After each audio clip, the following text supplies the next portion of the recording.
I think everybody has had something to say about Charlie Kirk, but I want to take it from a different angle. Donald Trump has announced that he is posthumously awarding the Presidential Medal of Freedom to Charlie Kirk. Clearly, the president is just a bit confused because the Presidential Medal of Freedom is not intended for people who are renowned for practicing their freedom of speech, nor is its purpose to honor hate speech. The Medal of Freedom is intended for those who support our freedom. That stuff like, life, liberty, the pursuit of happiness for all, not undermining those freedoms for any. Because there is a profound difference between freedom of speech and the much broader principle of freedom. Now, if there were an award for speaking freely without any guardrails, then Charlie Kirk's unhinged, unbridled, sexist, racist, xenophobic, divisive remarks would certainly, indisputably deserve that medal, served up on a silver platter. But that's not what the Medal of Freedom has ever been, nor will it ever be about. The president simply wants to honor his friend and his supporter who helped him get elected, but don't give him an award that doesn't align to the uplifting of freedom for all. Mr. President, liking Charlie and wanting to honor your friend doesn't mean he should receive I'll call it an out-of-context honor. For example, don't try to give him an Olympic gold medal or an Oscar, and certainly not the Medal of Freedom. Let me be clear, before anybody gets their hackles up, Charlie Kirk's horrendous murder was a tragic, tragic event. And it goes against the very grain of what defines being a true American.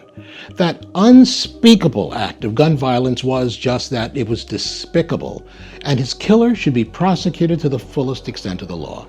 Now that we've established that, the Medal of Freedom is awarded to those who dedicate their lives to upholding freedom and improve the lives of all Americans. Recipients like Martin Luther King, Pope John, Rosa Parks, Stephen Hawking, Nelson Mandela, Maya Angelou, JFK, and Mother Teresa. Charlie Kirk's work, on the other hand, opposed civil rights. Yes, he opposed the Civil Rights Act of 1964, calling it a huge mistake. How could opposing civil rights ever be aligned with supporting freedom? He actively fought against women's rights. White, college-indoctrinated women will ruin America if we let them. How is that fighting for freedom for all? He was openly Islamophobic. He routinely touted anti-trans rhetoric. You don't have to support transgenderism to support their freedoms and rights. He said gay people are destructive and even implied they should be killed under biblical law. He said that empathy is a made-up term, yet empathy is a core part of what makes us human. Instead of promoting freedom, he slandered it. He called Supreme Court Justice Ketanji Brown Jackson a diversity hire and said she was unqualified, when in fact, virtually every scholar in the legal field recognizes her as possibly the most qualified Supreme Court nominee in the history of the court. I'm not just talking about her early beginnings as graduating magna cum laude from Harvard Law School and being the editor of the Harvard Law Review and going on to an illustrious constitutional law career. But she was clearly recognized as being not just qualified, but supremely qualified. He also, which is pretty fascinating to me, publicly said that blacks have a lower IQ than whites. Ooh. And that they committed fewer crimes when they had fewer rights. It shows they were actually better in the 1940s. It was bad, it was evil, but what happened? Something changed. They committed less crimes. Does that mean we should take some of them away? That doesn't exactly ring the bell of freedom too loudly either. He offered no evidence to back up this wild false statement because none exists. In another free speech moment, he claimed that Kamala Harris was also unqualified to run for president. That is possibly the most absurd of all. After all, if we just take a quick look at her career, she was a district attorney in the largest state in our country. She was the attorney general for California. She later became a U.S. senator.